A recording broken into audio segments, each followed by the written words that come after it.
In a world where it seems totally normal to listen to a podcast about the Toronto Argonauts, it's the X's and Argos podcast.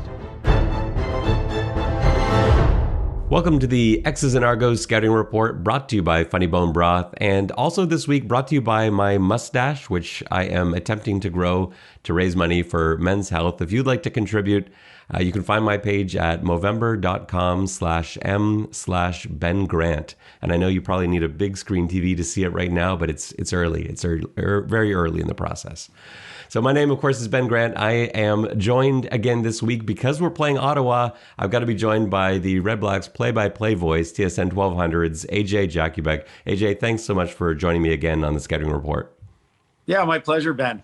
So I guess what I want to know for this week's game is what the Ottawa REDBLACKS have to play for, because I think from an Argos fan's perspective, Argos fans quickly forget the rough times of 2019 and late in the season. You know, I think maybe Argos fans are looking at this as, oh yeah, it's an easy win versus the REDBLACKS. And I'm going to say that that's not necessarily the case. So what are the REDBLACKS playing for this week?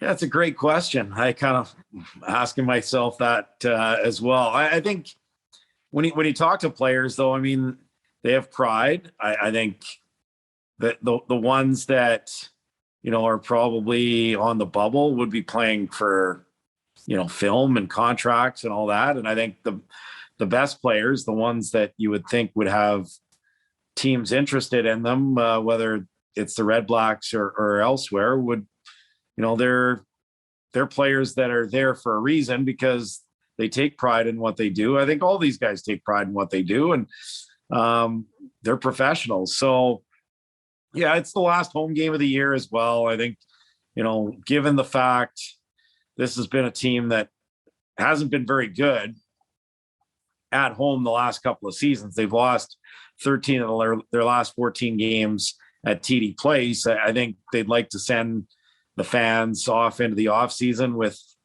a win.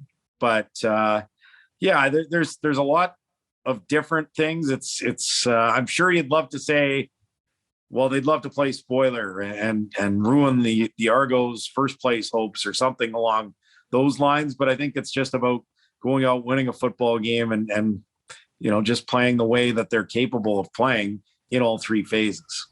I think the fans would really like to ruin the Argos playoff hopes and take them out of first place. I think that's probably more a fan thing than a player thing. I think you're right on that.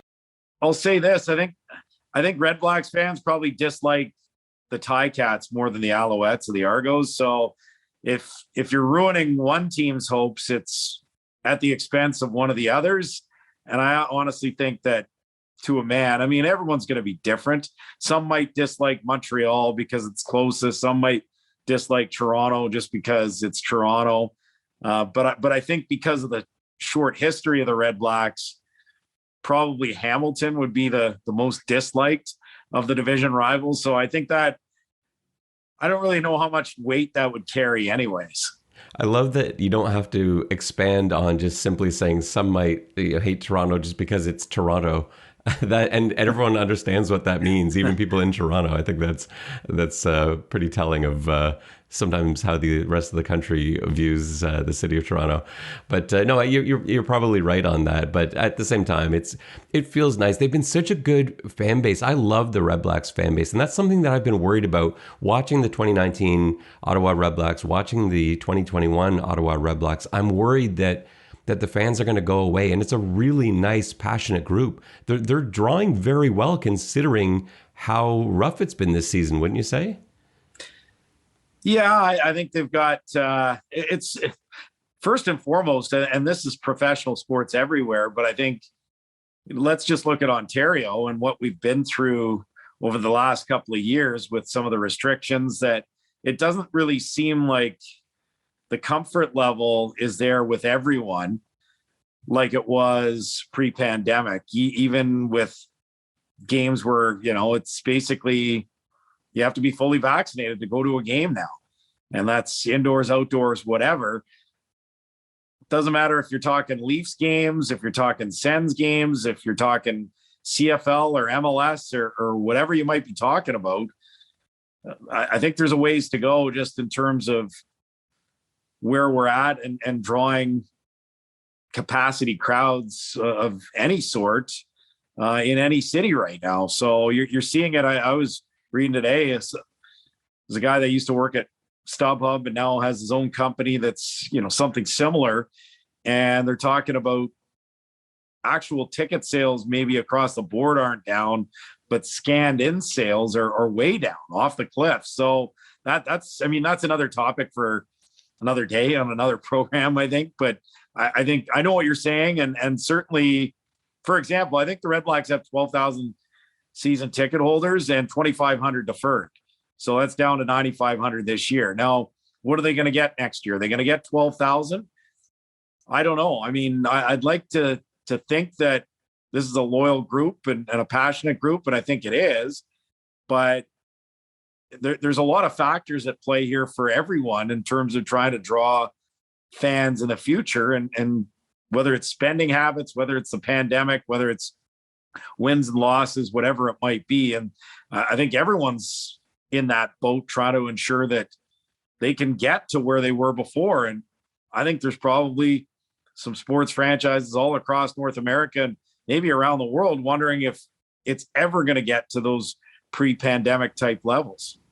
Yeah, that's a pretty scary thing to think about. I almost rather bury my head in the sand on that question, because it's noticeable. You see it, and like you're talking about, like the Argos game last week, I'm led to believe that the paid attendance was much greater than the number of heads that actually ended up being in the seats. So you have people that still may buy tickets, but when it comes time to actually going, are maybe hesitating for whatever reason. I like to think that will go away at some point, that we will have more of a return to normal. But yeah, it's a scary thing to think about. All right, let's get to this week's game. So we saw the Ottawa REDBLACKS a few weeks ago. What big changes have there been since then in terms of personnel? Do we have guys in different places, different players we should look out for? Yeah, it's a great question. The O-line is changing week to week, unfortunately, just because of healthy bodies. It just doesn't seem like whenever Ottawa gets somebody back, like a Mark Cordy, they tend to lose a couple of guys. So they just haven't been able to put together the same group of five in back-to-back weeks all season. We'll see if they'll be able to do that.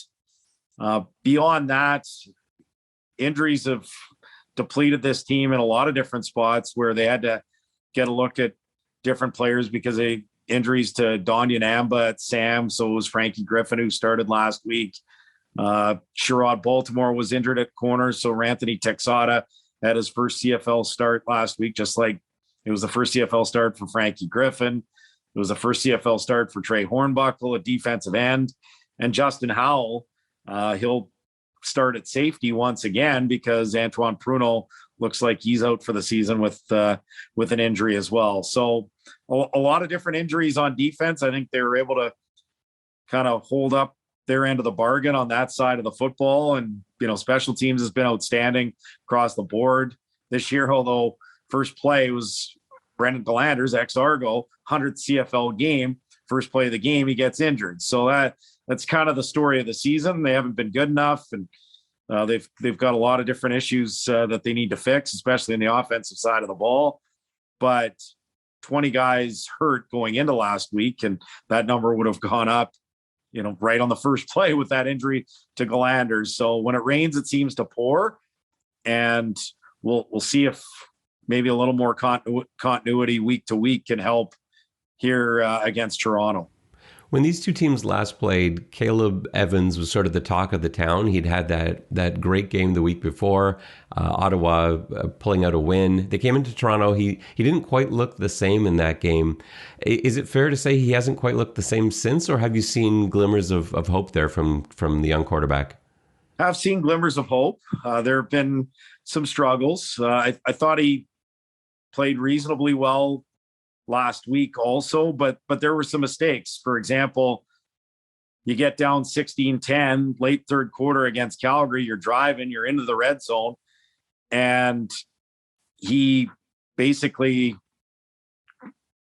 got under center and snapped the ball took the ball before everyone was set. It was penalty for no end on the play, and all of a sudden 3rd and 1 became 3rd and 6. They kick a field goal. Calgary goes down and scores. It's 23-13. Just learning experiences like that, you have to kind of go through at times if you're a young rookie quarterback. I heard somebody talk, I can't even remember who it was, just within the last couple of weeks, that, who's the last quarterback other than Ricky Ray that just came in and was lights out pretty much with no learning curve in his first go around as a professional quarterback. And I can't think of anybody in that time as well. So I think he's done some things well. There's some things that he needs to learn, and there are areas where he needs to be surrounded by better personnel.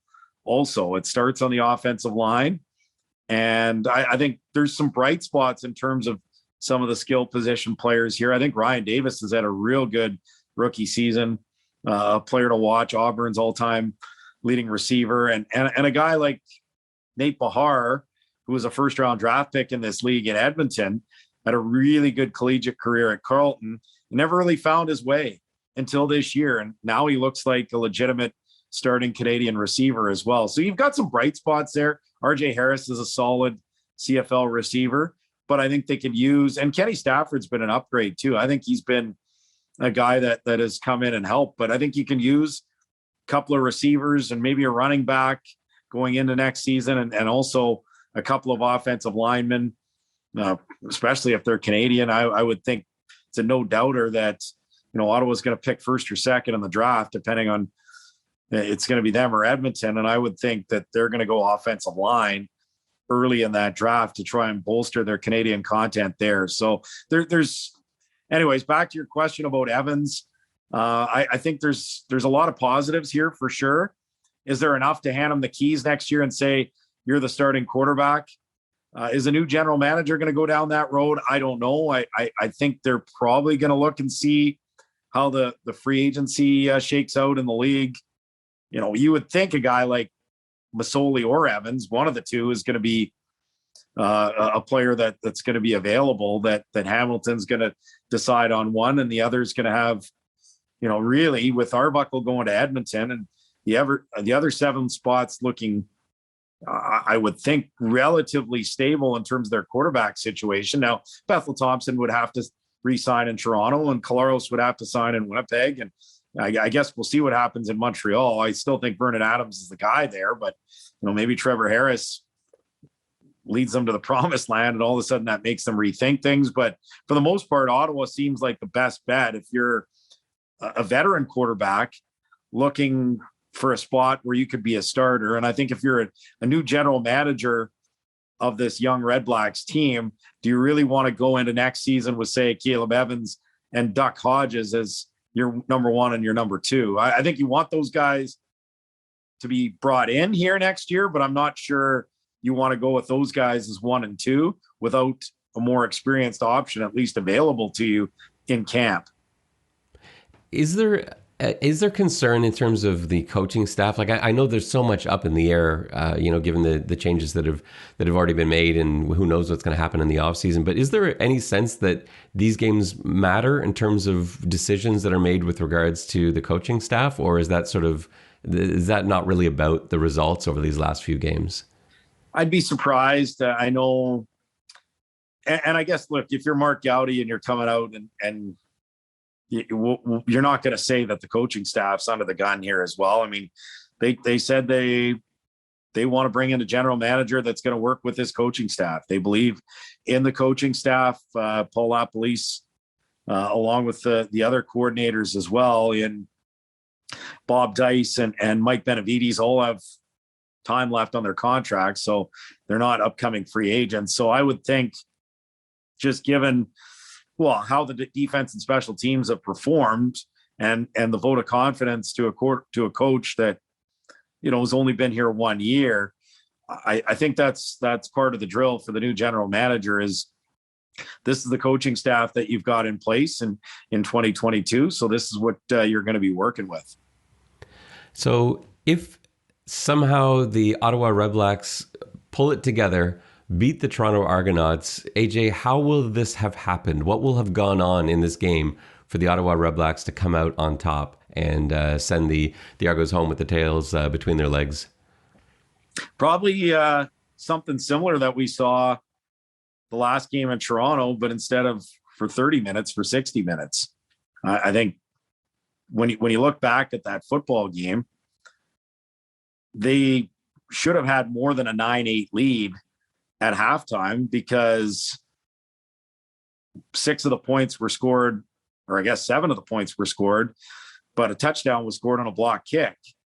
And they didn't take advantage of the opportunities they had. So you're going to have to convert whatever opportunities you might get in the red zone, and no major mistakes like that. No pick sixes like we saw in that game. No block punts like we saw in that game, which is, really not par for the course for what we've seen from this special teams unit that has been almost flawless all season long, with Richie Leone leading the league in net punting, with Lewis Ward, the most accurate kicker, and Devontae Dedmon leading the league in combined yards. I mean, it's plausible, for example, that this is an Ottawa team that might sweep all the special teams awards in the All-Stars in the league. I think they should. I'm not really sure there's anybody else that you would vote for maybe in terms of East All-Stars, but in terms of league All-Stars, I almost feel like some people will vote elsewhere because it's Ottawa and they're 2-10, and you can't have that many Ottawa guys on the All-Star team. But that's how good their special teams has been. So by dominating the special teams, by having a strong performance on defense and pressuring McLeod Bethel Thompson, getting him out of his comfort zone, and just by not turning the ball over on the offensive side.